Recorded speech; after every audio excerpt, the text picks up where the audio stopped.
Board members, at this time, would you please rise for our prayer? Mr. Rogers, would you lead us in our prayer, and we'll follow it with the Pledge of Allegiance. Let us pray. Kind, gracious Heavenly Father, thank you again for this opportunity to be here. Lord, we know that there's been a lot of turmoil and a lot of things happening within public schools throughout this country. And Lord, we pray that you help us as a board, guide and direct us to make the decisions and help us find resources and ways to help keep children safe and secure. And help us be able to have more abilities to teach and train and get people to learn and help us in any way we can to help keep Haywood County schools safe. And Lord, thank you for the administration and the staff. Thank you for the many years of experience we've had with Dr. Garrett. We thank you for her leadership for this board. And Lord, we thank you in this school system. And we thank you now as we continue on. And as things are working and changing and diligently always at a hard working abilities of everybody involved in Haywood County Schools, we pray that this board can also be good, hard working, diligent servants to our community and our citizens. And that we can make those right decisions to help guide us and direct us. And all these things, Lord, we ask in your name. Amen. Amen. Please rise for the Pledge of Allegiance. I pledge allegiance to the flag of the United States of America and to the republic for which it stands, one nation, under God, indivisible, with liberty and justice for all. You may be seated. I've been forgetting that stuff.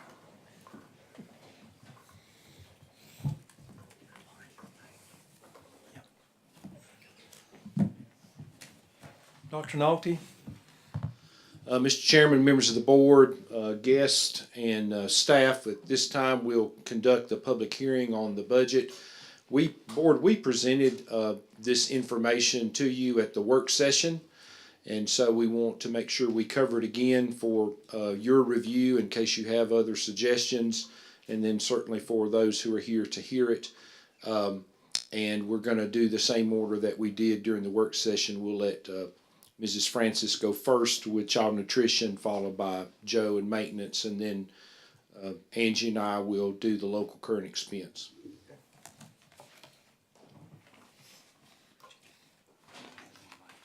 Chairman Francis, members of the board.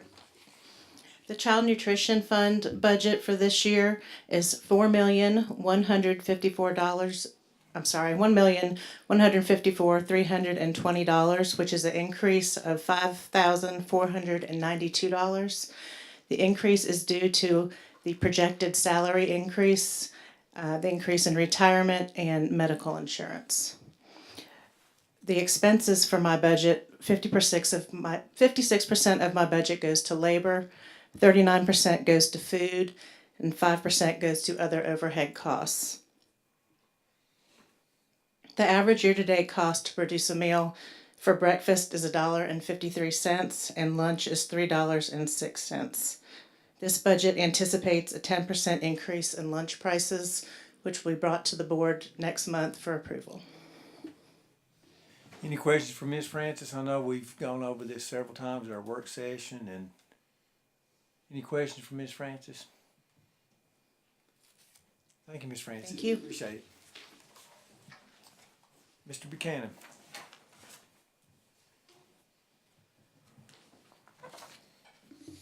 Chairman Francis, members of the board. Before you have our proposed expenditures for our capital expenses for the 18-19 year. The top three lines, those are projects that we're already working on that are not included in this capital request. The first one's the HVAC for Bethel Middle School's gym. Second one is renovations to Central Haywood High's gym. And the third one is access control for Central Haywood High. Each one of those on the far right, column 5, is the funding. where the funding is coming for those projects. Any questions on those? Any questions for Mr. Buchanan? And then following, we've got roof repairs for Waynesville Middle, access control, or security and safety, flooring, doors, window replacement, HVAC, furniture, parking lot repairs, maintenance equipment, vehicles, child nutrition equipment, and transportation equipment. Any questions on those? Any questions? Thank you. Thank you, Mr. Buchanan. Next, we have our local current expense budget report. As we did, Board, at the work session, I'm going to paint the big picture and try to give some of the rationale behind the recommended local current expense budget, and then Angie will come forth and we'll walk through the line items with you. The first thing you always do when you're building a budget is you look at ongoing cost and budget assumptions about what you think costs are going to be. We're anticipating up to a 3% salary increase from the state. We know that they may not do anything. They may do 1%, 2%, or 3%. You always have to plan for the biggest expense and then adjust from there. So that's an increase in the budget if that comes. There is a pretty significant increase in the retirement rate that we pay for each employee. That's going from 13% to 18.44. So that's a 1.3% retirement rate increase.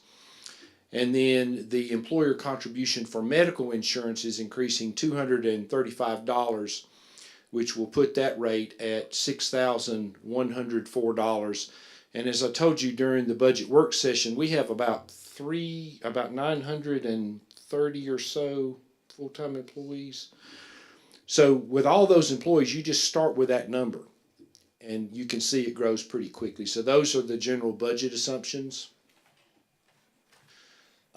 This is a summary of those increases that we just talked about. 131,541 needed to take care of the 3% increase for locally paid employees. 166,490 to cover the increases in FICA, retirement contribution, and medical insurance. 76,210 that we will need in the local current expense budget because we're anticipating a loss of 12 months of employment from the state for the principal allocation. And then 49,565 anticipated increase in the transfer to charter schools. That's an increase. We gave you the number at the work session, which is about 900,000 total transfer through from the county to us and out to the charter. But the increase is 49,565. These are all the people that are employed and paid for from the local current expense budget. Six administrators, a little over 6 administrators. That's positions like maintenance and transportation and assistant finance director. We have one, that's an additional position, I'm sorry, assistant finance director. We have 43.5 clerical across our 15 schools system-wide. We have 23 skilled labor employees. That's all the folks like electricians and plumbers and other people who work in Mr. Buchanan's shop. We are including 2 new painter positions. That is not necessarily an increase in the current expense budget for that department. It's a reallocation in funds. We're a little behind on our painting schedule and rotation.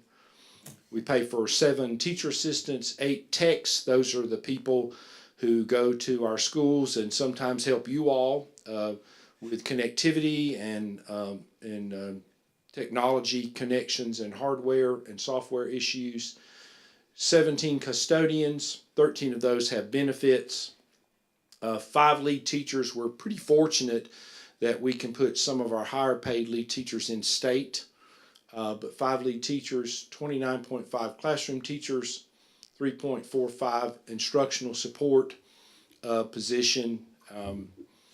Those are folks like you'll have to remind me, social workers and guidance. 2 assistant principals. We do expect a decrease in months of employment also for assistant principals. And then the 2.6 ROTC program offset teachers. So 149.1 people employed. These are the first 7 recommended changes in the budget or reinstatements or increases in the budget. Dr. Garrett did the bulk of the work on the budget, and she's to be commended for that. I think we had 1 through 12 or 13 ranked, and at the work session, I told you that I was recommending these 7 and not recommending the teacher for the early college, which I think would supplant some of the science instruction. We may have to revisit that because the early college students is being limited to just a little over 60 college hours that they can take free of charge. So we may have to go back to that in the future. I'm also not recommending a piece of an art teacher increase, which I think we can get out of state by the time we swap out low and higher paid people between state and local funding. And I'm not recommending 2 changes that you saw previously with ESL. That program,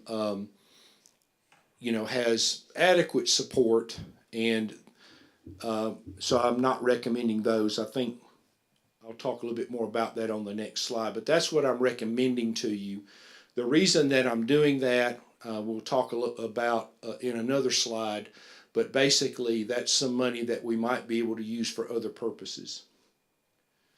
This is an important slide, and media folks who are in the room, you might try to capture this. We do have, I think, some teachers who have not realized the increase in the local supplement that you all approved a long time ago, and that they're going to realize that at the end of this month.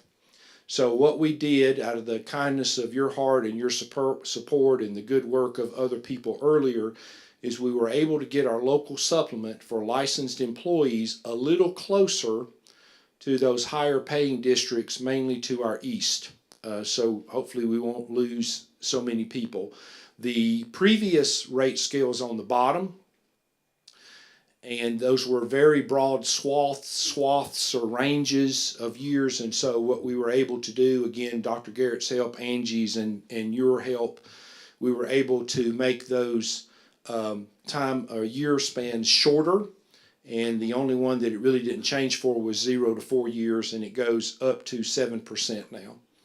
The other thing is we have a 2% for the hourly paid or classified paid people, and we may want to look at that someday, but as you well know from the work that you've already done, we have a SEC salary study out, and one of the things that study is examining is all those employees that we have who have been with us 10 years, and maybe they're making the same as a person who's only been with us 2 years. And I think that's a bigger problem with the overall salary plan, and if we can address that down the road, that might be more important than going up to 2.5 or 3 or something like that. In preparing for this meeting and the presentation to the commissioners, I talked to Mr. Francis, and then I called Chairman Kirkpatrick with the Board of Commissioners just to ask about the format for that particular presentation, because we've done PowerPoints and we've sat around a table and talked to them, and so we got a good lead on how that will be presented.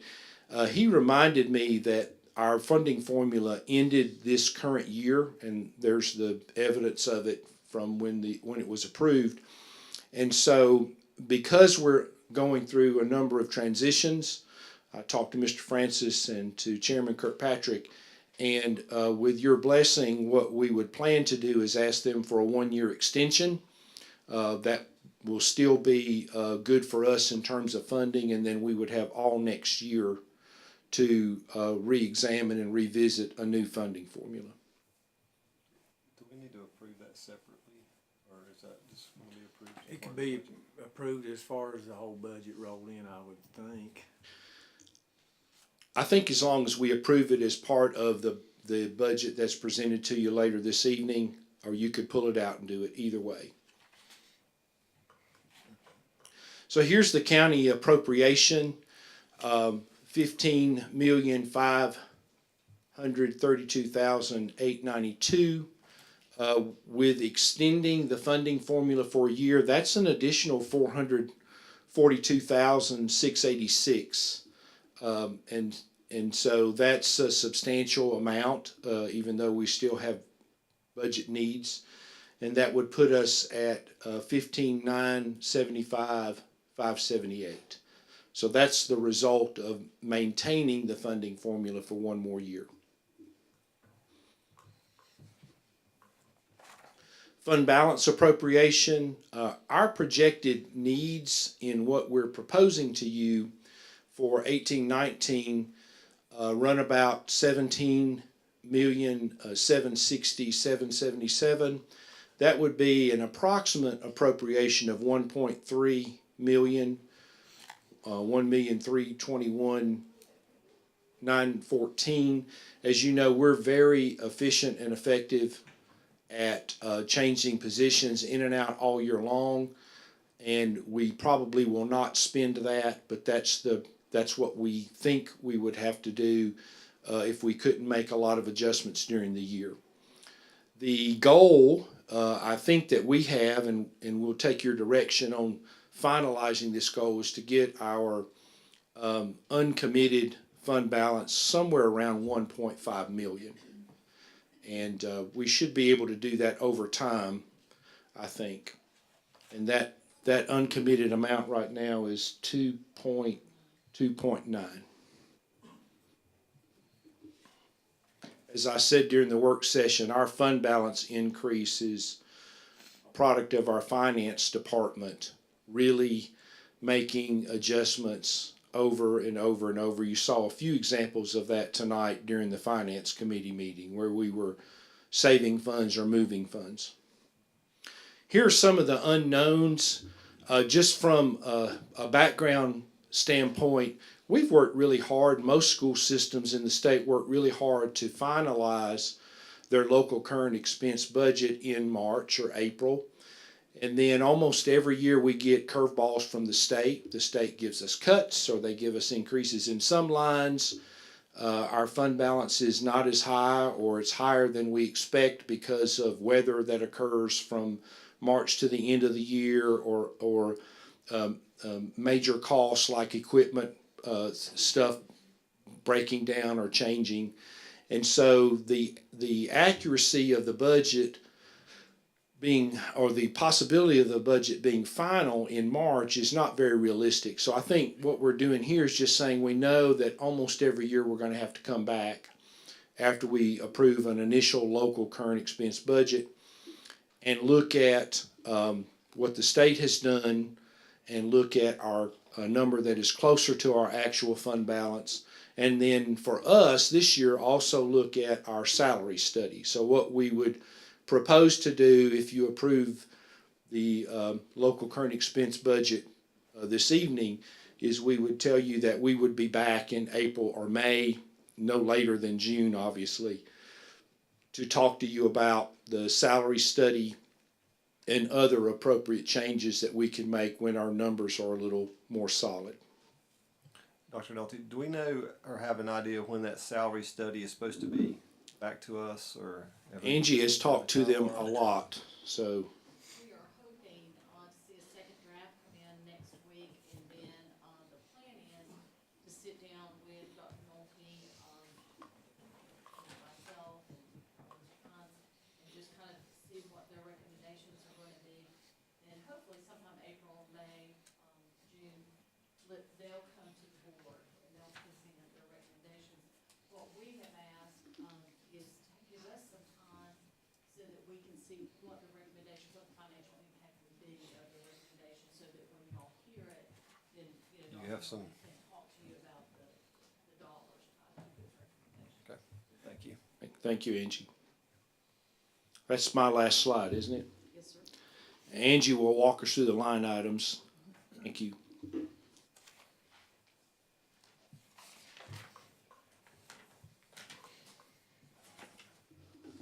Chairman Francis, members of the board, I'm a little shorter than Dr. Nolte. You have before you the next several pages are the line item budgets. On the highlighted lines, those are our program areas. As you are aware, school systems use program areas to frame expenditures, how we're going to spend our money. And so with your permission, we'll just leave it there. And if you want to flip through your books, or if somebody wants to drive, I'll just hit the highlights of our program areas and what we're spending and how we spend that money, if that's okay. The first one is PRC 001. That is our classroom teacher. That mirrors the state 001 program area. We pay from locally 29.5 classroom teachers, 5 lead teachers, high school band and head football months of employment. That is about just over 11% of our total budget. The next program area is 002. That is board operations and central office administrative services. That comprises about 5% of the budget. We have some software supplies. We also pay our legal and audit, things that it takes from a board's perspective to run our school system. The next is 003. Those are non-instructional support. That's clerical, right there, yep. Clerical, custodial, and maintenance department items. We pay utilities there. That is a big portion of our budget. Makes up 42% of our budget. We don't receive, if you'll recall, on the state side, we get about $40 million in state money, but almost 95% of that each year is used in salary and benefits. So we just don't get a lot from the state to maintain our buildings. That's kind of the locals' responsibility to do that. 005 is school building administration. That is things that happen at the school site. You'll see a lot of allocations that go directly to our schools in this allocation. It's about 2.5% of our local budget. The next group is 007. That's the instructional support, those positions that Dr. Nolte was talking about earlier. We take our cheapest, about 3.5 positions of guidance, social work, media, and we pay them from here. We also, you'll see the health department contract where we pay for school nurses. That is about 2.25% of the budget. 009 is called non-contributory employee benefits. These are guaranteed benefits for locally and federally paid employees. We talked about that at the last work session. That's if they leave our employment and they're paid locally or federally, we have to pay out their annual leave, that type of things from this program.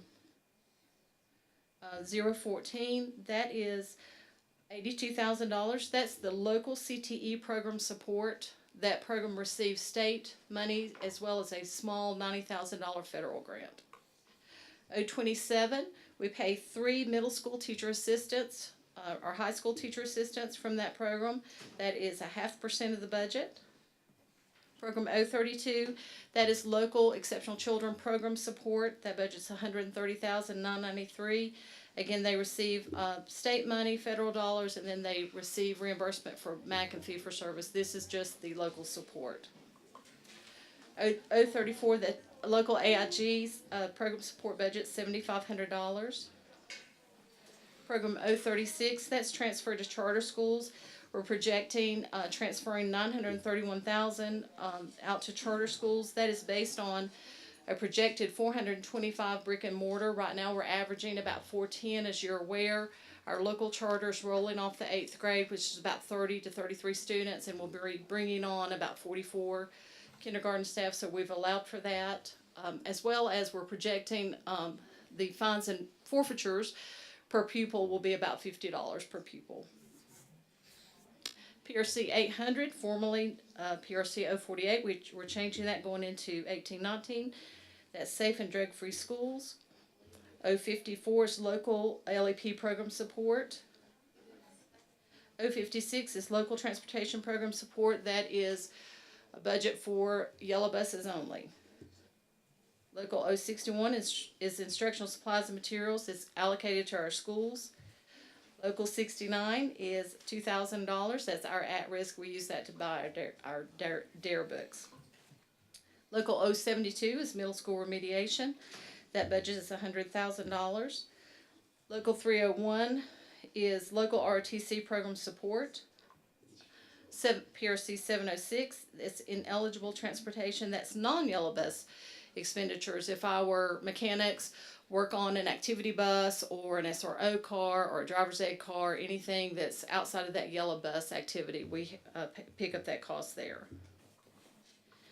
Program 802, athletic coaching supplements. Program 803, other curricular supplements. That's band, art, drama. Program 804, high school remediation. Program 805, system instructional support. And I want to draw your attention, there's a line in there and it's $90,000 for band uniforms. So in 17-18 we've got 90,000 band uniforms, and in 18-19 we've got 90,000 band uniforms.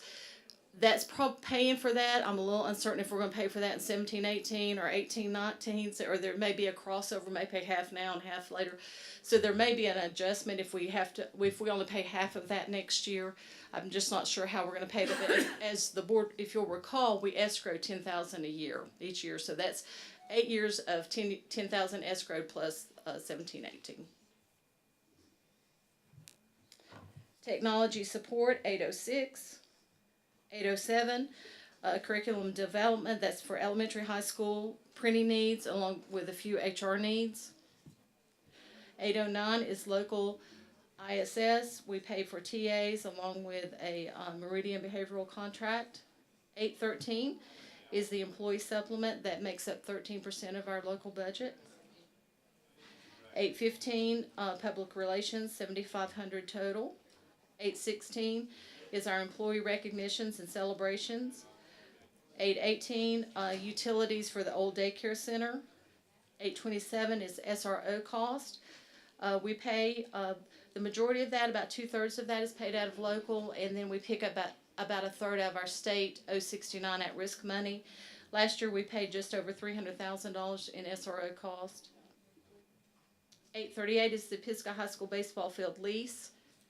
And 899 is our required contingency budget of $30,000.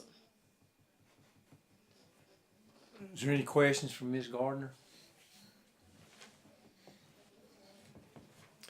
Thank you again for all the hard work from all of you on the budget piece.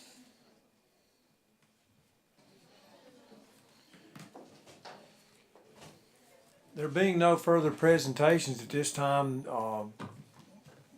if there's any input or from the open session, if anyone has any comments about or questions about our budget, this is the time.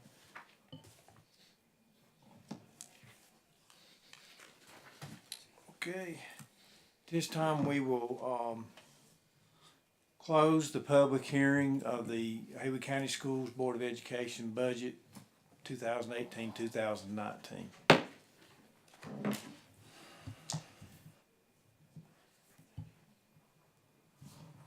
Mr. Smathers, if we started our board meeting ahead of schedule by 25 minutes, that's basically what we're doing. That's what I figured. We want to go back to closed session? This time we'll recess back to our closed session. This time we'll call the meeting of the Haywood County Board of Education to order. Earlier this evening we had our invocation, the Pledge of Allegiance for our public hearing part of the budget message for this year. Under our announcements, our next regular board meeting will be held April the 16th here at the Education Center. And the graduation dates are listed. Are they listed on our website also? If not, let's put them up on the website. I'm not going to read all of them, but there's, well, I'll read them. Haywood Early College, Friday, May 11th, 2018 at 7:30 p.m. at the Haywood Community College. Haywood Community Learning Center, Tuesday, June the 5th, 2018, 6 p.m. at Haywood Community College. Tuscola High School, Friday, June the 15th, at 7 p.m. over at the Ramsey Center at Western Carolina University. Pisgah High School, Saturday, June 16th at 11 a.m. At Western Carolina University, Ramsey Center. In Central Haywood High School's graduation will be Saturday, June the 16th at 3 p.m. at Haywood Community College. There's been a lot of discussion in the community about some possible walkouts or protests, and Dr. Nolte had some information that he would like to share with us this evening. And I may not have introduced that properly, but That's all right. It's just one of those topics. Mr. Chairman, members of the board, guests, and staff.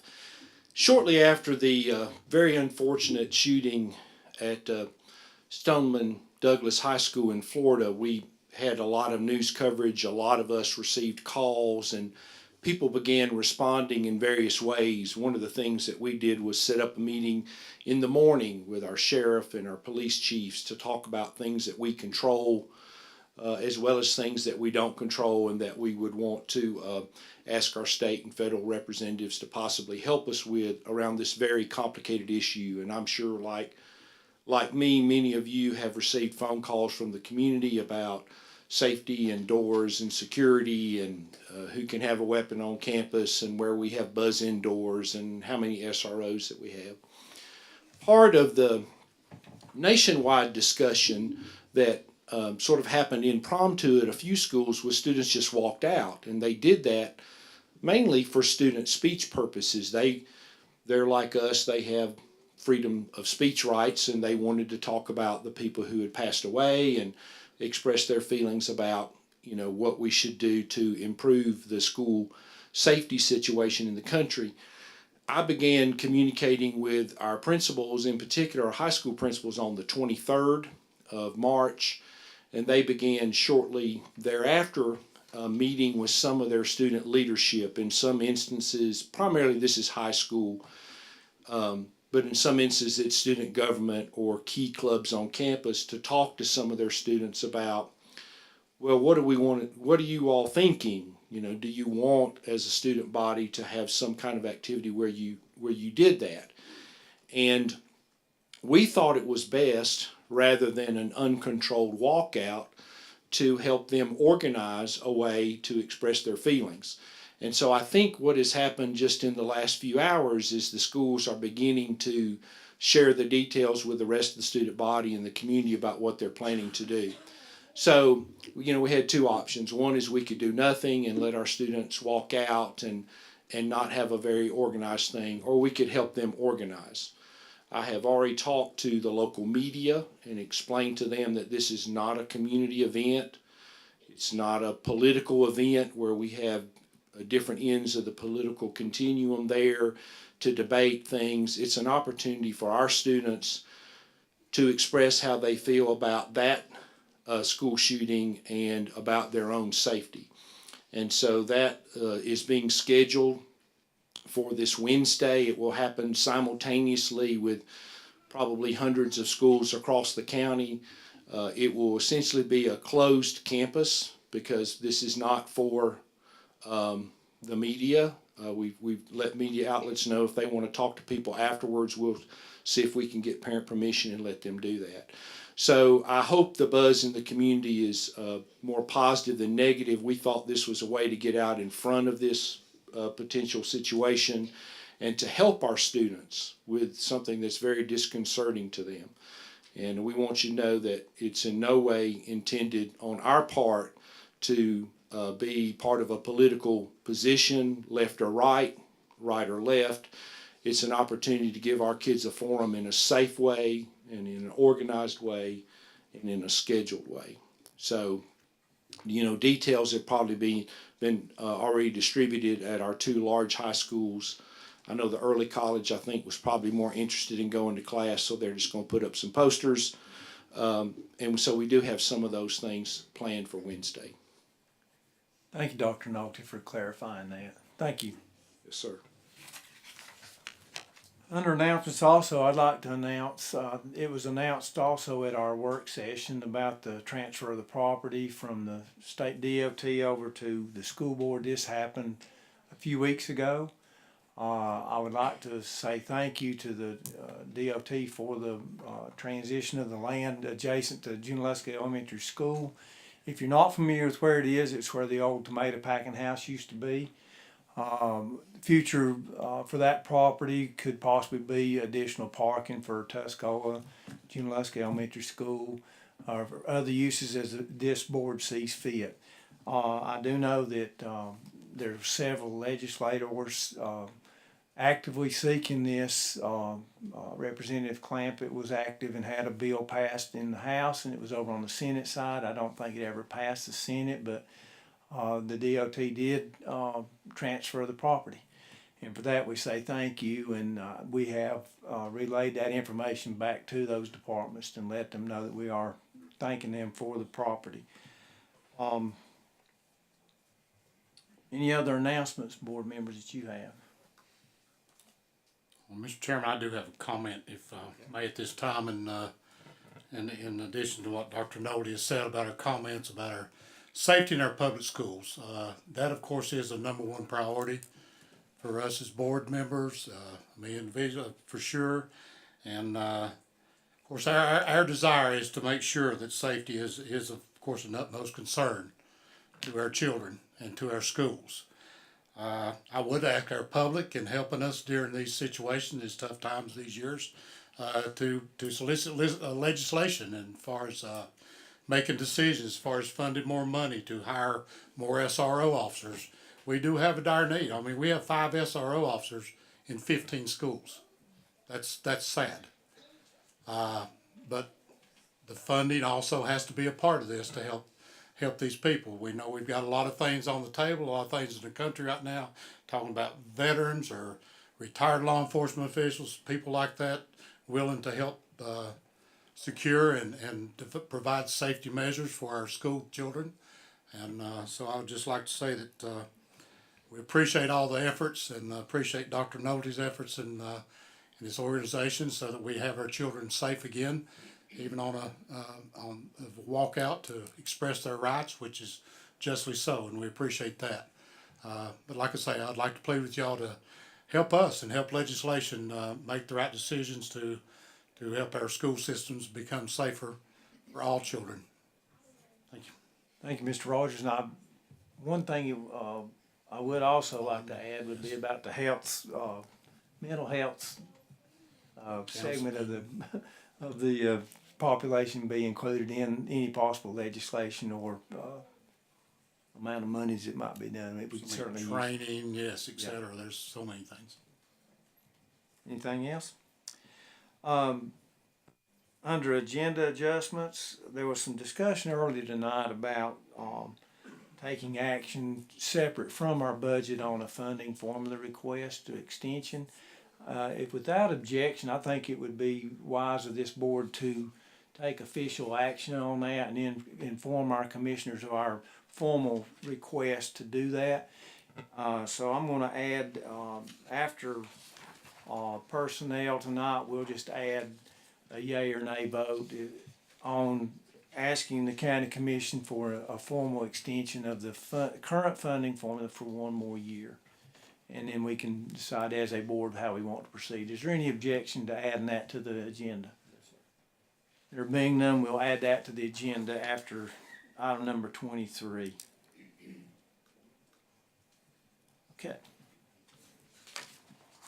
Mr. Chairman, you may not, buildings and ground would need a couple items too. Okay. Building and grounds. That already. We'll do it.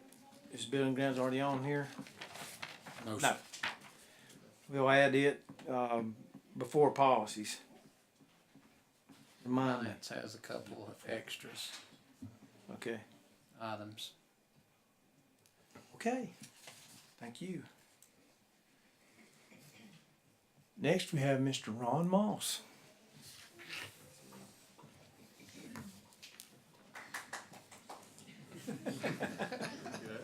Chairman Francis, Board, Dr. Nolte. Tonight our school spotlight focuses on Jonathan Valley Elementary School.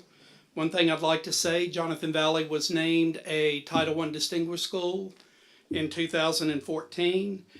And that said, it's my pleasure to ask Heather to come forward and introduce herself and to introduce and talk about the things that her staff and students are going to do tonight to share their story. And I wanted to welcome the staff and students that are here with her to do that. Come on up here. Just Linda. Get back here and when you get ready, you can get beside her and take them. Mr. Chairman, members of the board, Dr. Nolte, and guests, I'm Heather Hollingsworth, the principal at Jonathan Valley, and we are delighted to be here this evening to tell you about our quest for a heightened sense of global awareness at Jonathan Valley, and that is both students and staff, because the further we get into this, the further that we as staff know that we need to improve in order to help our students. There's a program called the Global Ready Schools designation that is through the Department of Public Instruction. In the 2016-17 school year, our school improvement team discussed one of the attributes on the application at each of our meetings. And then this year, in the 2017-18 school year, we decided to begin implementing some of these global events and activities. Some are within different classrooms and some are school-wide. Our intention at the beginning was to apply this year, and the more that we got into that and the more that we saw what an in-depth process that it is, it's due April 6th, and so we decided that we're going to wait until next year so we can have an entire year to do the application and not try to do it all at one time. It is a very in-depth kind of thing, but we're very excited about some of the things that we have going on. 2 of our teachers are pursuing what is called the Global Digital Badge, which is like an individual designation for this. So there's a lot of different ways that you can do that. And one of our teachers that is doing that is Ruth Sterry, who is behind me with one of her students.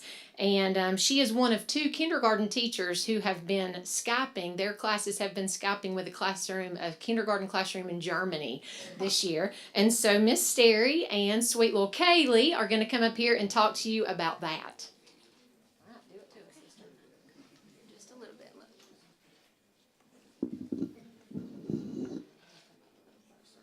Mama can see you.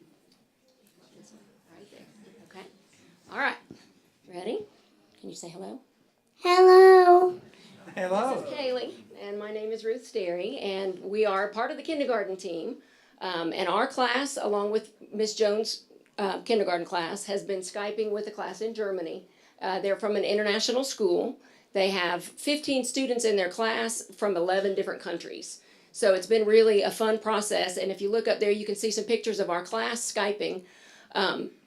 We got started when we did the Global Read Aloud program starting in October. We read some Mem Fox books, and then after we read Koala Lou, we decided that we wanted to talk with Miss Allen's class in Germany about our favorite what? Food. Favorite things we like to eat. You remember what we talked about? No. Okay. We talked about some of our favorite foods. The book Koala Lou involves going around Australia. And Koala Lou has to try all kinds of different foods from around Australia. And so we talked with our friends in Germany about some of the favorite foods that we like to eat. And they shared some of the favorite foods that they like to eat. And the whole process for us is about learning that we are the same in a lot of ways and we're different in a lot of ways, right? Yeah. Do you remember anything that was the same about what we like to eat? Some people like the same things. Like what? What did they get really excited about when we talked about? Spaghetti. And what was the other one? I get excited about spaghetti too. Chicken nuggets. Right. But they didn't know what cornbread was, they did not know what molasses was, and they did not know what ramps were. Oh. So those were fun things that we got to share with them, and then they shared some things that they ate that we weren't used to. So we've met about every 2 or 3 weeks. We Skype with each other, and we have to Skype at 9 o'clock in the morning our time. Yes. And Right. we're just getting to school, and what are they doing? Leaving.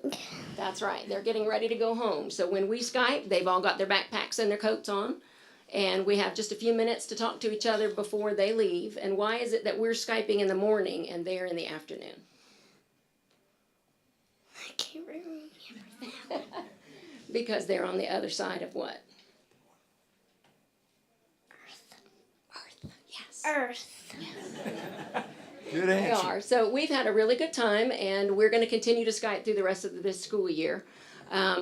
Is there anything else you wanted to talk about the Skyping? What was your favorite thing that we've done so far? We've talked about what we did over Christmas vacation. We did things like sleeping on the couch and watching TV, and going to the mall and watching movies.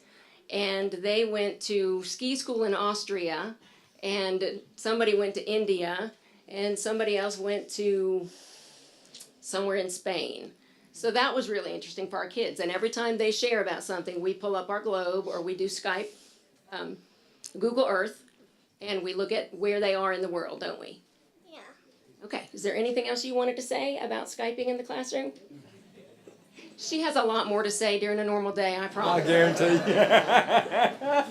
Thank you very much.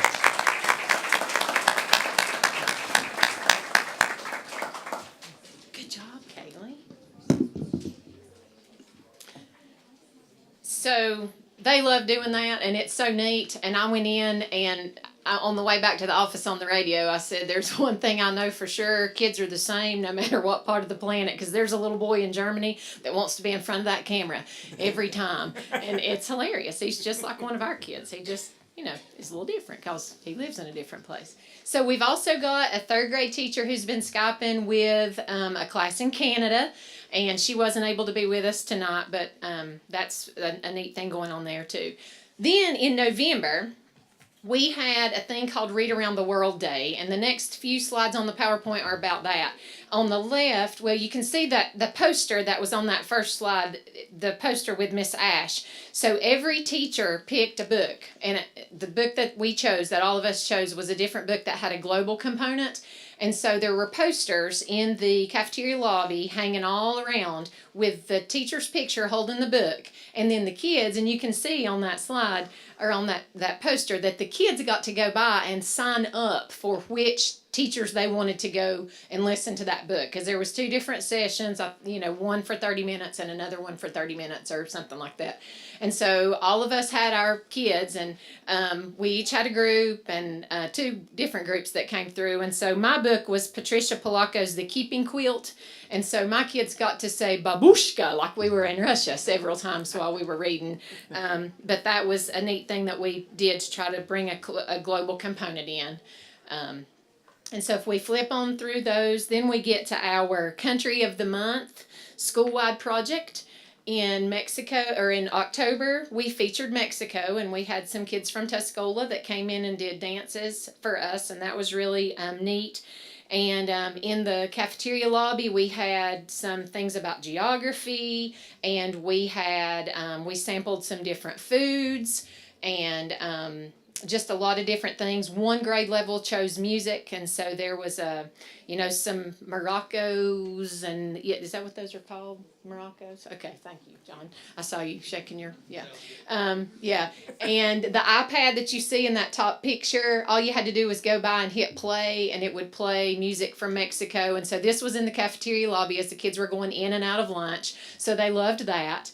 The other picture down there, that's a little girl in 4th grade, and her mom brought a piñata for her class, and the little girl got up and told the class about the piñata, and some of what she said was in Spanish, and that's Miss Madden, our ESL teacher in the middle, and she was kind of translating as we went. And so we did that in October.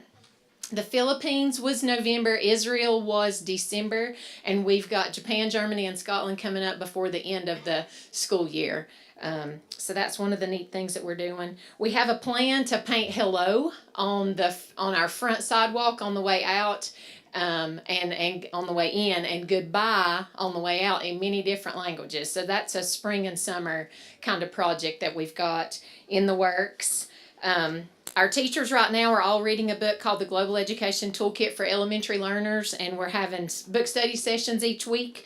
We're getting some really cool ideas about how to integrate global awareness even more into the curriculum, and we're planning some neat events even for next school year already. Like we've started talking about having a heritage night in the fall where we have a lot of different groups come in and do a lot of different things. But speaking of heritage, one of the things that we don't want to do is let our own Southern Appalachian heritage go unnoticed.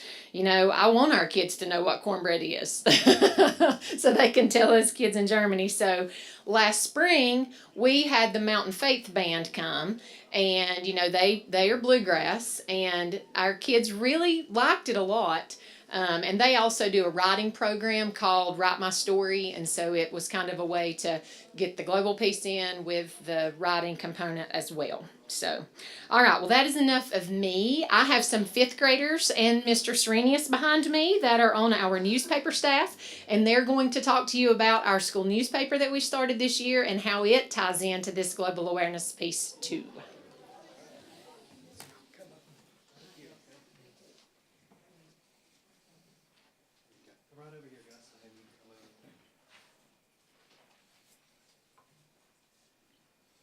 So I've wanted to start a school newspaper for a few years, and because I know it supports reading and writing. And then when I knew we were having a global initiative, I thought that'd be a great thing to include into our paper. So we have just a little PowerPoint about our school paper, and I've got some of my staff here that are going to explain it to you. I have David Bowman, Gus Farmer, Andy Mendoza, and Chloe Bowman, and they are fifth graders, except Chloe's in third, and she's joined our staff, and they're going to explain our paper to you. I'll pass out a few.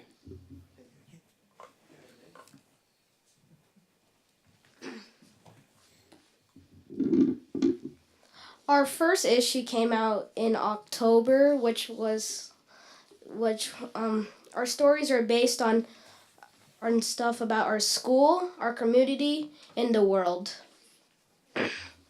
On the first page is what was it like to live in the Philippines, and that was like a world thing. And the Battle of the Books was a school thing, and how Waynesville got its name was our community.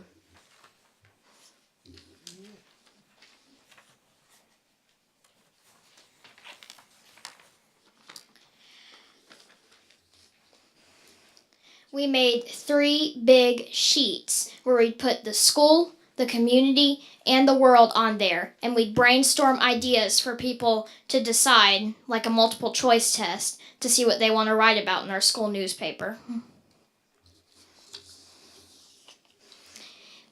Then we go to the computer lab, use our own background knowledge to put into our papers, then research it on the internet to find out what we're going to write about.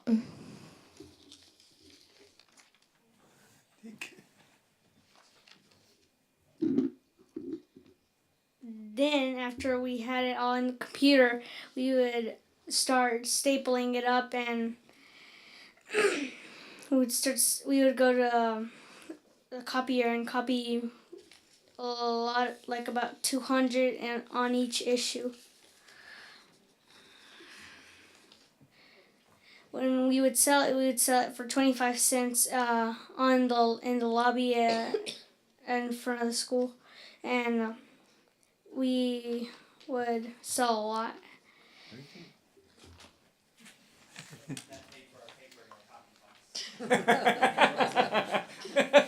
Our school sold 3 or 4 to each student, but if they didn't get to read it, we gave 3 or 4 to each class, and there's a display in the library. Very good. So everybody gets a chance to see it. Our second issue came out in December. Some of the things I did for the first, second, and third was for the first issue, I did about the book fair, which is about our school. For the second, I did how Taekwondo changed my life, which is kind of about the world. And then for the third one, I did endangered animals, which is kind of about the world. Our third issue came out in February, and some of the things that I did from the three, I did how Waynesville got its name, which is a community thing, and I did I did Day of the Dead and Cinco de Mayo, which is two world things. We also we're selling postcards for our fifth grade Washington D.C. trip, and we write to soldiers and thank them for their service, and they're $5 each. And if a person wants one, we tell them about our trip to Washington, D.C., and it's more of a world thing because it's about our history of our country. In the first issue, I wrote a comic strip for the school. In the second issue, I wrote a comic strip and a collaboration with one of my friends about glasses and how people aren't different that wear glasses. And in the third issue, I wrote about video games to get kids to read it.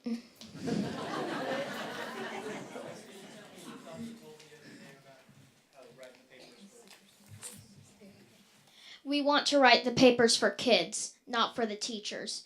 Some of them don't like to read, but if we write about things that they're interested in, they might want to read that and then get curious and look at all the other articles in the newspaper and learn and read at the same time. Excellent.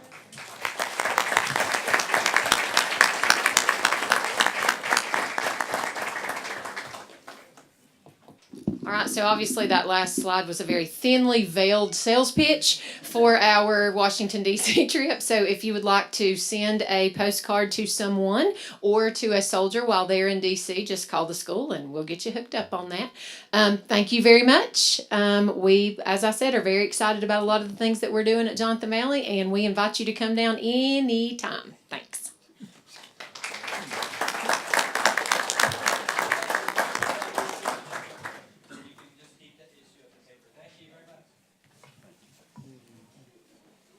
Thank you, Ms. Hollingsworth, and everyone that came tonight, the staff and all, and especially the kids. We enjoy seeing the kids, and I know that they are a lot of energy going on there, especially in the classroom, more so than here tonight, I'm sure. But anyway, thank you so much for sharing with us, and I know wonderful things are going on down at Johnson Valley. Thank you.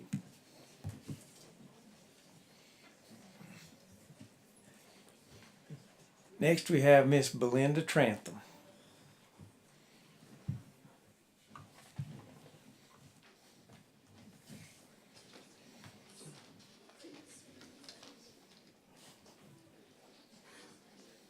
School Board Chairman, members of the board, Dr. Nolte.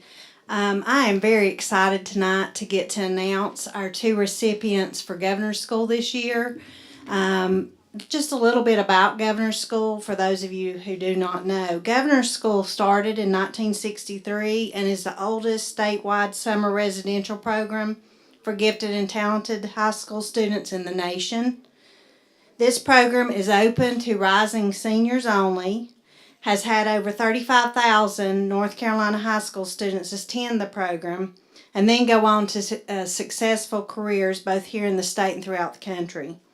The program is designed to bridge a gap between high school and college experiences and is offered on two campuses.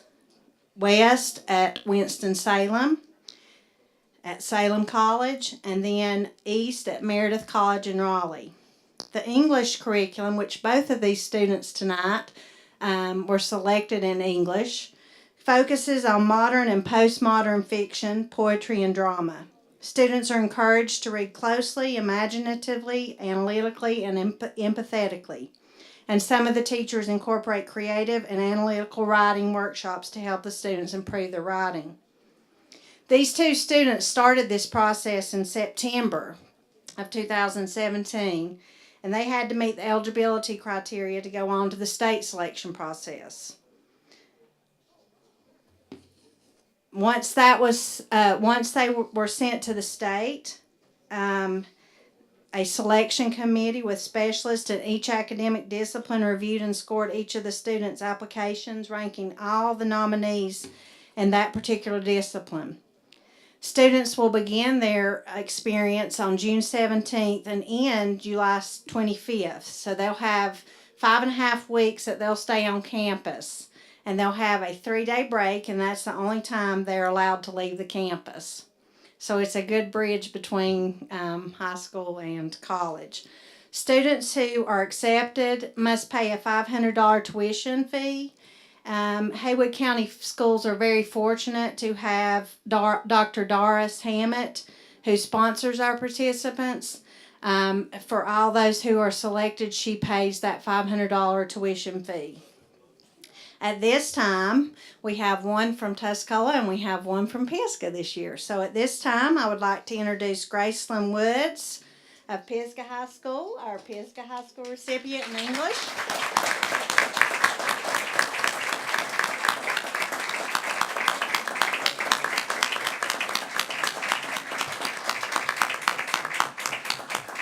And then from Tuscola High School, Joseph Balance.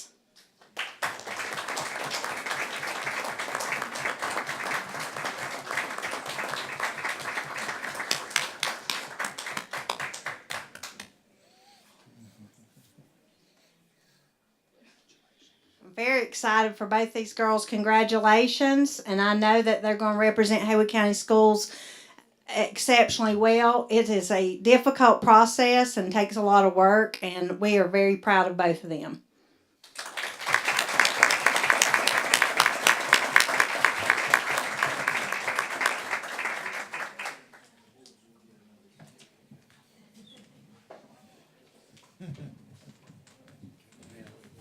Yeah, really. Just smile, pain. Really times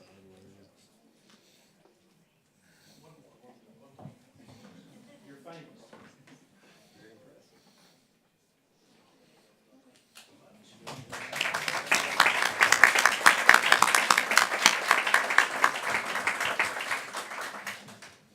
Next, we would like to recognize Jenny Wood Valier.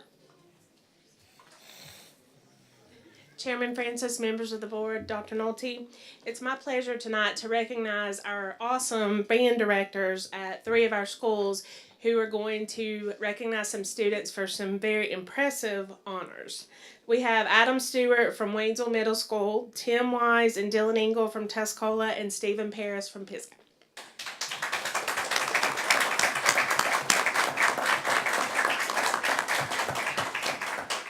Thank you so much for having us here tonight. Just a little explanation about what we're talking about with our all-district band. In the band world, we divide our state into 6 equal districts, and ours runs from Rutherford County all the way up to McDowell County and all the schools west. So that's quite a large area that we apply. Our students work very hard. They start work in probably November, December on these solos where they have to go get judged. And we have all the people come in and they judge, and then they're accepted to the all-district band. So from Tuscola, we have these students that will be recognized tonight. Miss Afton Bryan.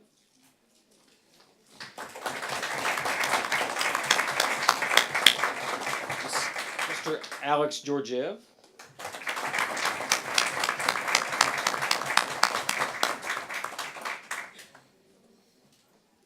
Mr. Isley McClure.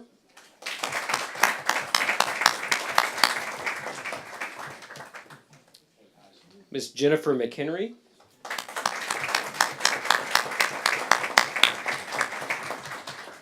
Mr. Cruz Sanchez.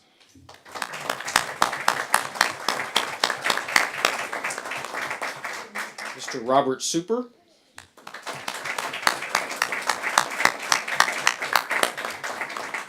Miss Casey Vandenberg.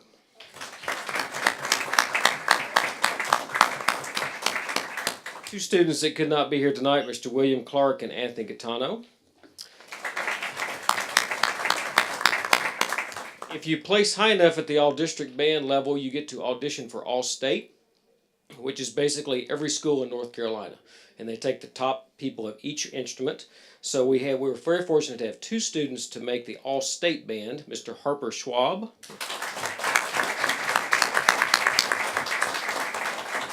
and Mr. Cole Ammons.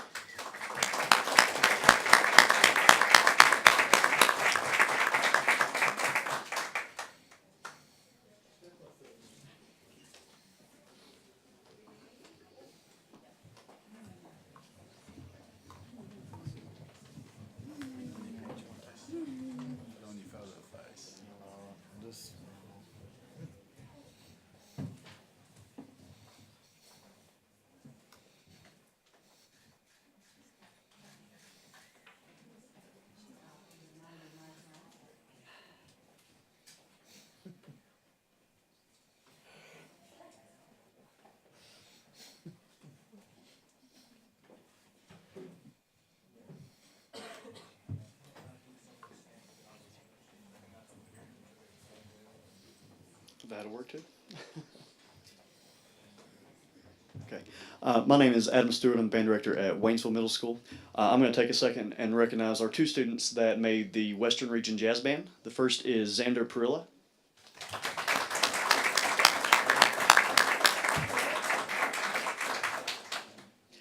And the second, who was not able to make it tonight, was Philip Gloucester, who also qualified for the All-State Jazz Band.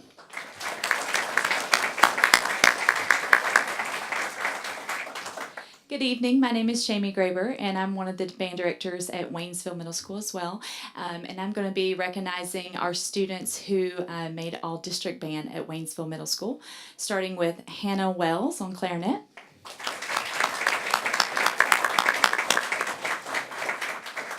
Emma Dorgan, also on clarinet.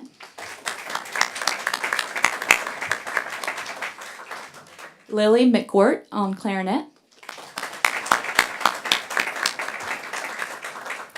Samantha Torres on percussion. And Jonah Oddie on euphonium. I would also like to recognize that Jonah Oddie, Hannah Wells, and Samantha Torres got to audition for all-state auditions a couple of weeks ago.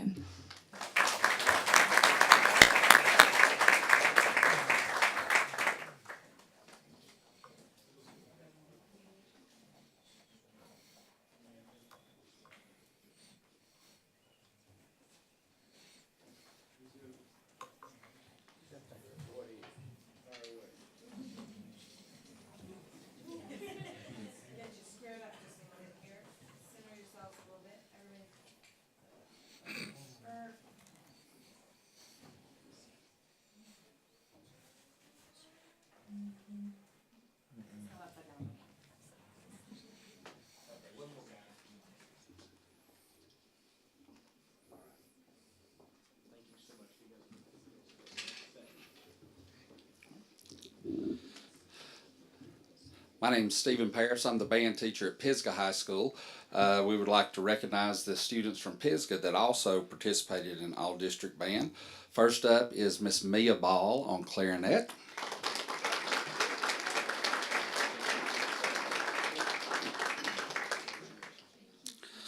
We also have this young man also participated in all district band, as well as being the first student from Pisgah High School ever to make all region jazz band. It's Thomas Long on trombone.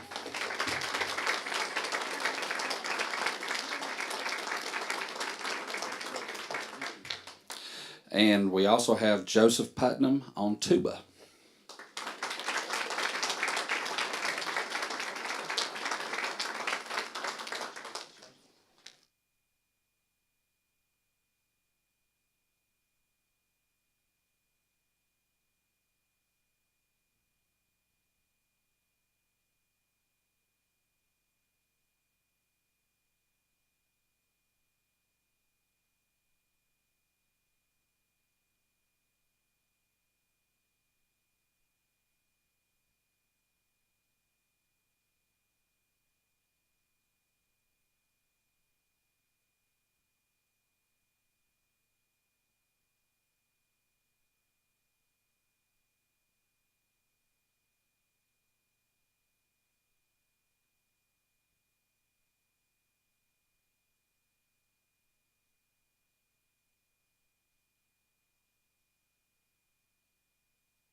Next, we have some special recognitions from Mr. Shepherd.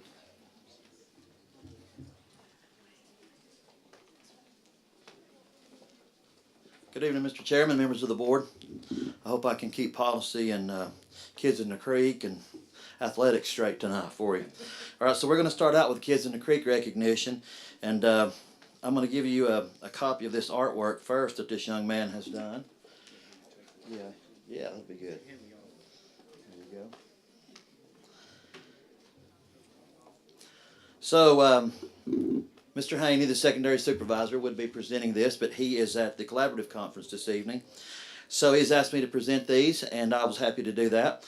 So he has had a T-shirt contest for the kids who took place in the Kids in the Creek activities in the middle school. And our third place winner of that contest is Skylar Canby from Kenton Middle School. And if she's here, I never could find her in that crowd back there. I did diligently look, but I don't think she's here tonight. The second place winner is Kaylee Leatherwood from Bethel Middle School.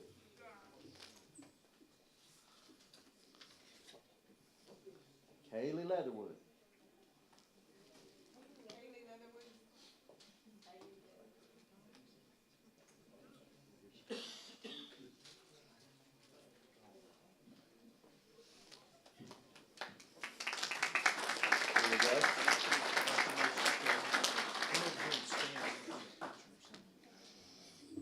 And our first place winner, who came up with this outstanding drawing on the board, representing some of the things that they used and learned about as they did the Kids in the Creek activity, is Lucas Cody.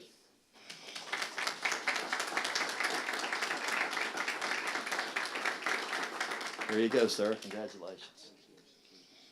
Lucas is an 8th grader at Bethel Middle School.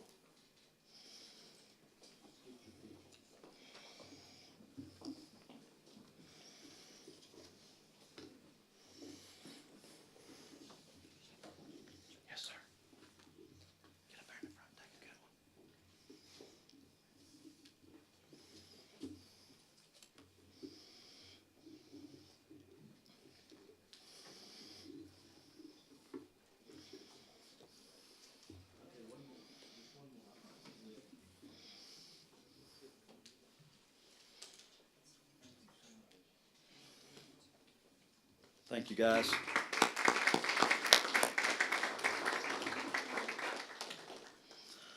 Okay, so now we're going to recognize some of our winter athletic superlatives. We'll still have some more next month to do, and I'm really glad they all didn't come tonight, as many people as we had out in the hallway. So first of all, we want to represent Waynesville Middle School Wrestling, and their coach, nor these two boys could be here tonight, but I think it would be terribly remiss if we did not recognize these two brothers, Nick and Mason Baker. They both went undefeated. One was in the 128-pound weight division. One was in 120. Nick, 13-0. Mason, 13-0. And Nick, 3rd place in the state middle school tournament. So congratulations to those two. And now we're going to bring around Tuscola's folks to do their introductions, and I'm going to introduce to you the new athletic director at Tuscola High School, Miss Ann Gardner, who is also the WMAC Conference Ladies Basketball Coach of the Year.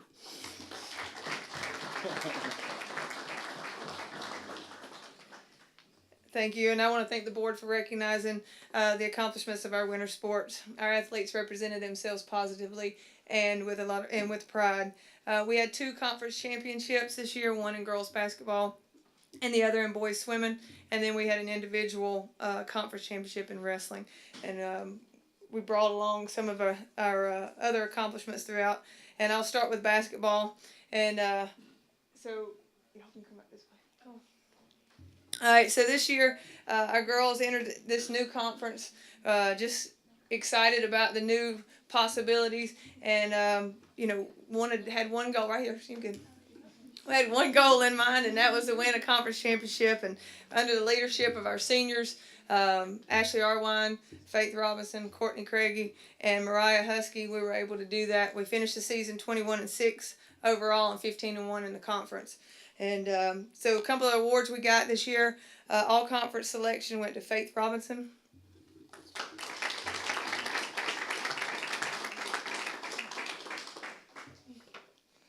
go that way. Courtney Craigie.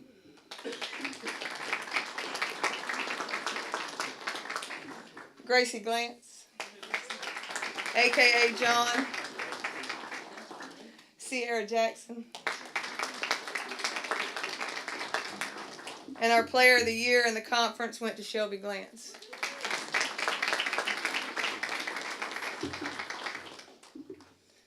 All right, and Coach Messer was unable to attend tonight due to prior commitments, so I'm going to cover his as well. Our boys basketball team finished 17-8 overall and third in the conference with a 10-6 record. The men's side was very competitive night in and night out, and I'm telling you, when you came to watch those guys play, they left it all on the court every night and gave us a lot of entertainment. But the following players were selected all conference: Lane Curvin,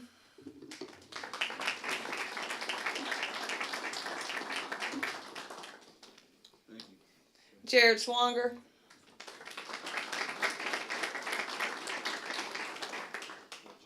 Landon Henley,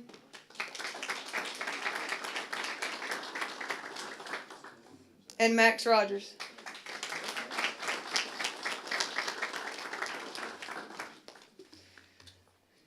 You want to get pictures of basketball first, or we want to move on? Okay, let's do basketball first.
And also on a side note for basketball, the girls will have two players representing the white team in the blue-white game coming up on Saturday. That's Faith Robinson and Courtney Craigie.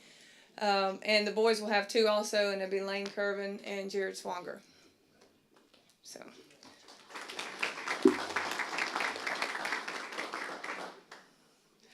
All right, so Miss Bates, our cheer coach, was unable to attend tonight due to illness, but she has 3 cheerleaders that made the North Carolina Cheer Coach Association All-Region, and that is Montgomery Lee Bruce,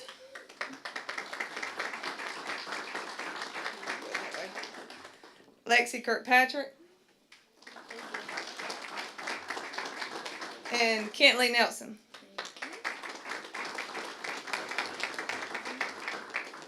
Pictures for them.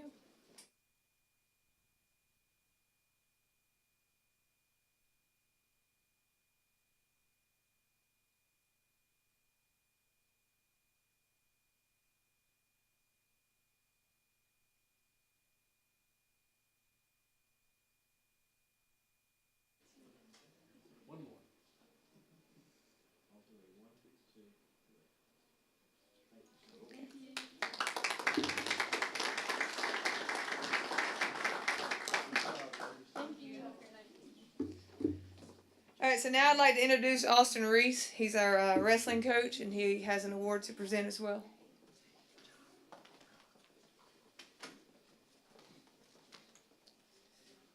Good evening. We had a pretty good season this year for wrestling. We ended up having 4 conference placers and 7 regional qualifiers with a team with no seniors. Our conference champion we had this year was Sean Collins. He's not here tonight. He's a freshman. His record was 25-7 and won conference with a major decision in the finals. So I'll be presenting this award to him at school. And again, I just really enjoy working at Tuscola and coaching the team. It's a great group of kids. Thank you.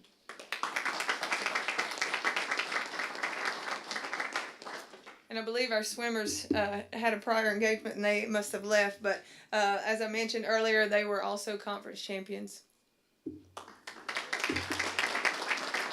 Thank you, guys.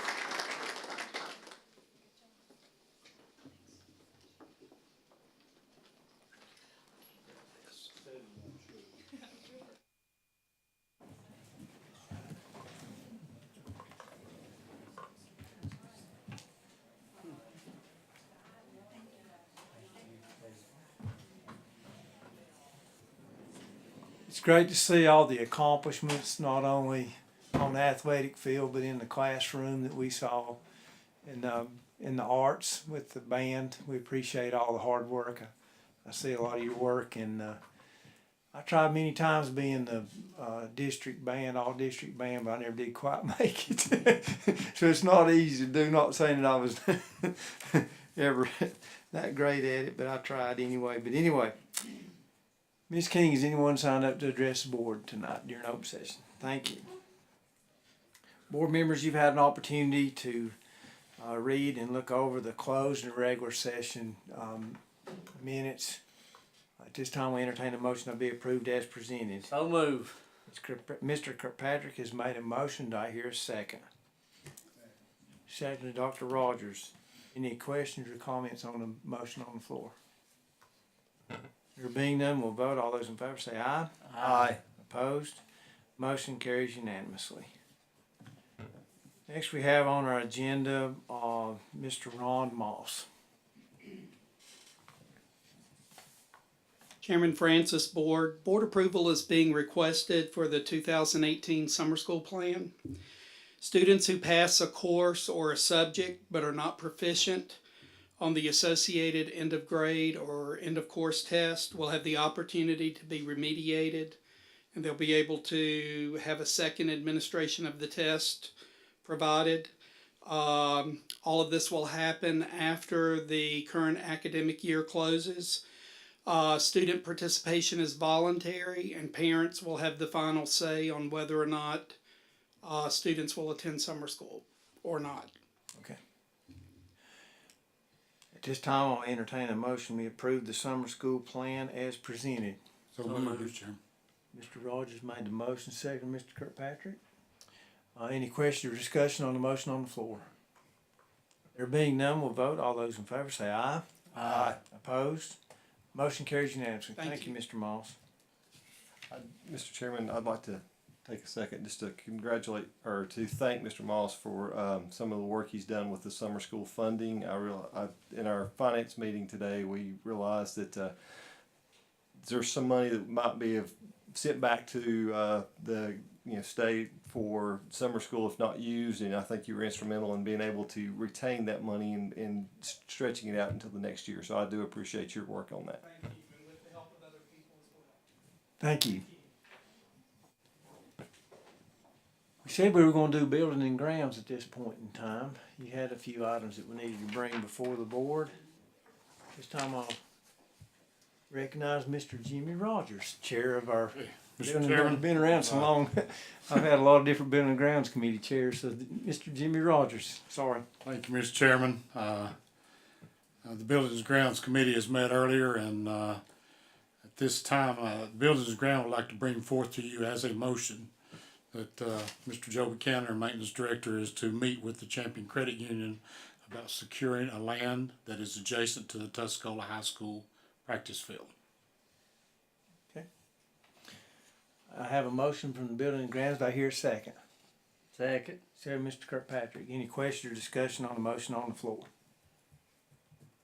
There being none, we'll vote. All those in favor say aye. Aye. Opposed? Motion carries unanimously. Mr. Chairman, I have one other item. I'll read this one. I'm not bringing it as a motion. You'll have to have this presented as a motion due to a abstention that I'll have in the. Oh, okay. I'll be reading this. Came from the Buildings and Grounds.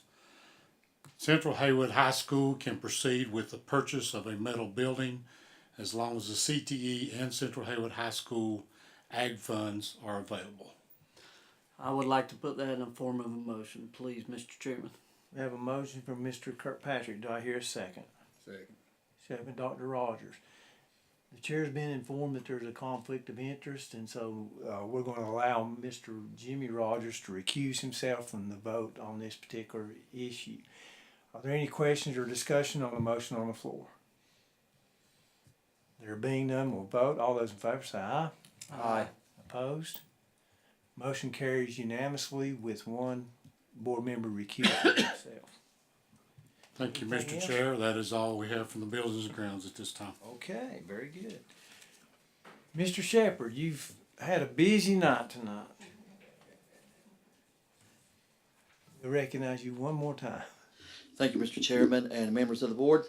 Okay, for first read, we have 6140, and that is our student wellness policy. It does get amended from time to time, and this is just a slight change on page 6. You'll see it marked out.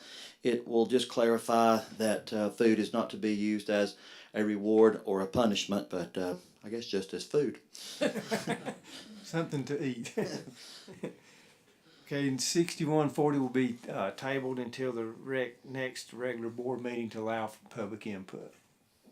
Okay, and then for approval, 7410, the teacher contract policy, for you guys' approval. Okay. This time we entertain a motion that we approve policy 7410 as presented. Dr. Rogers made the motion, second by Jimmy Rogers. Any questions or comments on the motion on the floor? There being none, we'll vote. All those in favor say aye. Aye. Opposed? Motion carries unanimously. That's all for policy tonight. You can rest easy now, Mark. Oh, sorry. He's gonna have more, Mr. Chair. It's just, again. Matter of time. Next item is Mr. Pat Smathers. Mr. Chairman, Board, let me first answer your first question is what's the attorney doing presenting a contract for band uniforms? Well, frankly, when I first saw these band uniform bids, Ms. Gardner's assistants appeared they were out of tune and needed to be adjusted. Mr. Keep your lawyering job. I'm not done yet.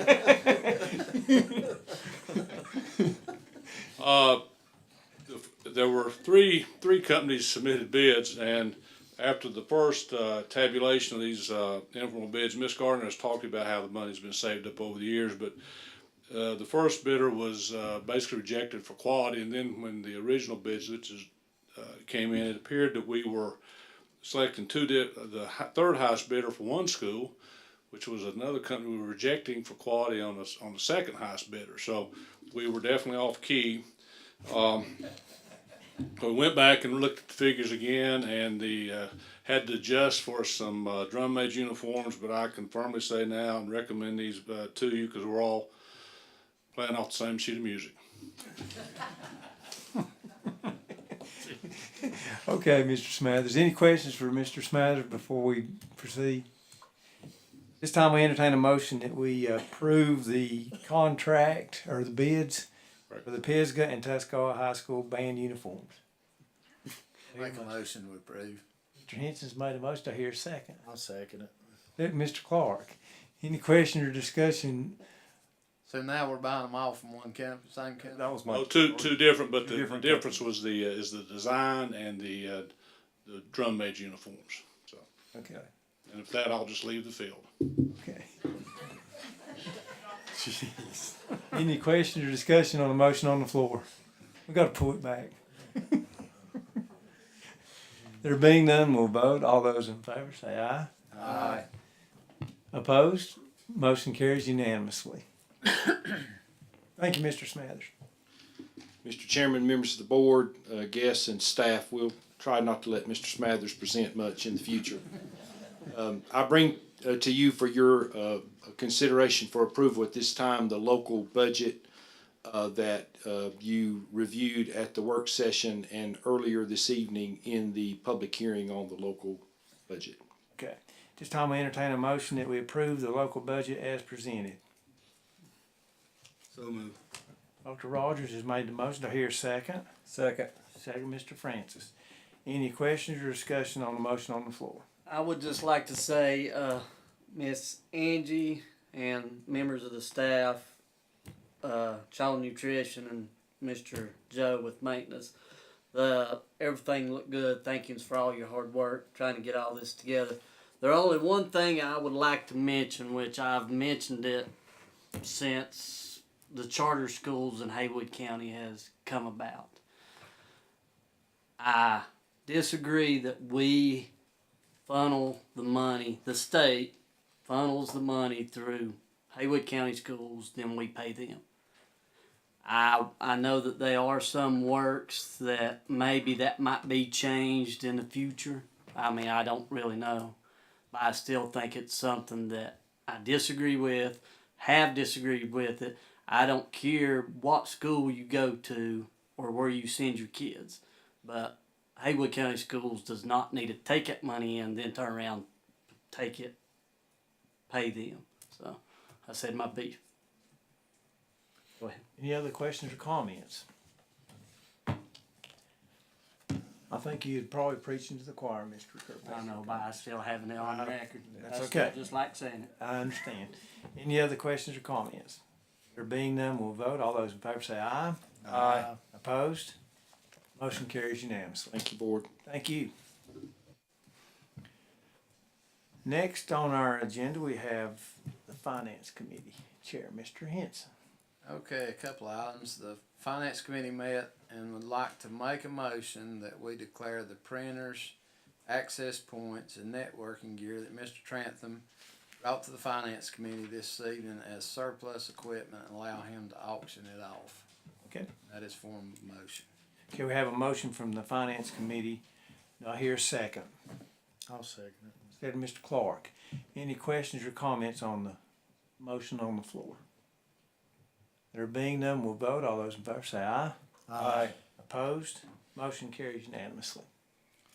Yeah, the Finance Committee would like to make, in form of a motion, to approve the 17-18 audit contract with Anderson, Smith & White for the 2017-18 year. Okay. We have a motion on the floor. Do I hear a second? Second.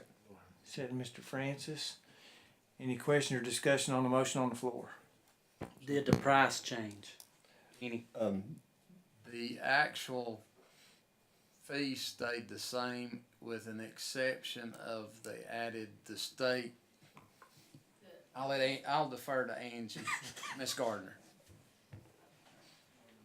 LGC is requiring them this year or in this coming year to include the post-employment health insurance liability, very similar to how they've been reporting the retirement pension liability for the last couple of years on the financial statements. And so what they've done, instead of just putting in a flat fee, this is new, they don't know how long it's going to take them, so there's an attestation that they will charge hourly. I've spoken with the senior auditor. He doesn't think it'll cost more than $1,000 to $2,000. Even at that, Mr. Kirkpatrick, we're still $4,000 less than what we were with the last group in 2010, 2011. But again, he did not want to just put a flat fee because he doesn't know, he wants to charge us what the actual cost is for that service. Thank you. Any other questions or comments on the motion? There being none, we'll vote. All those in favor say aye. Aye. Opposed? Motion carries unanimously. And one more thing, we met and looked over all the monthly financial reports, and I'd like to put in the form of motion that we accept those. Everything looked good.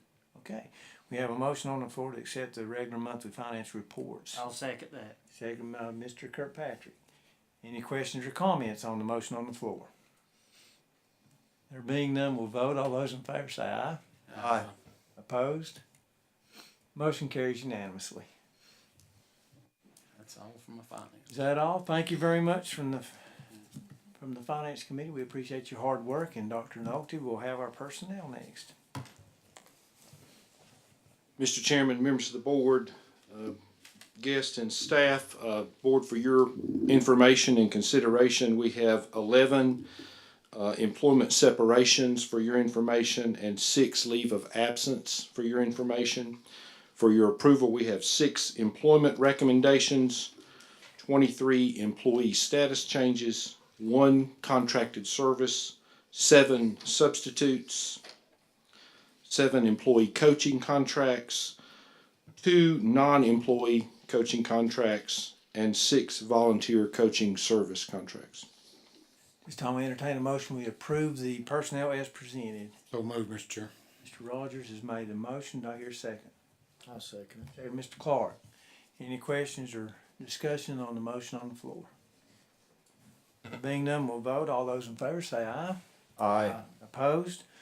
Motion carries unanimously. Thank you, Board. Thank you, Dr. Nolte. At this time, Mr. Smathers, several board members have asked me to instruct you to get together the statute concerning superintendent requirements for a possible search for a future work session that we'll have. And as soon as you get that information that we've requested, we'll try to set a date for a work session. And board members, I'll relay that information to you so that we can discuss where we go from here. Will do, sir. Anything else needs to come before the board? Seems like we had something else and I can't remember. Is there anything else? Funding formula. Yes, that you were gonna add. Thank you. Somebody had a brain. I wrote down number 24, but didn't write down what it was. At this time, I would like to entertain a motion that we direct our interim superintendent to pen a letter to the county commission from the board requesting an extension of the current funding formula for this year. Would that pretty well sum up what we would like to say in the motion? But in letter form, communicate to them our desire to keep the funding formula for one more year until we can have a chance to renegotiate with the county commission. This time we entertain a Mr. motion. Chair. Okay, Mr. Rogers made a motion. I hear a second. I'll second. Second by Mr. Francis. Any questions or comments on the motion on the floor? There being none, we'll vote. All those in favor say aye. Aye. Opposed? Motion carries unanimously. Anything else that I forgot? Glad somebody was thinking. There being nothing else, meeting adjourned.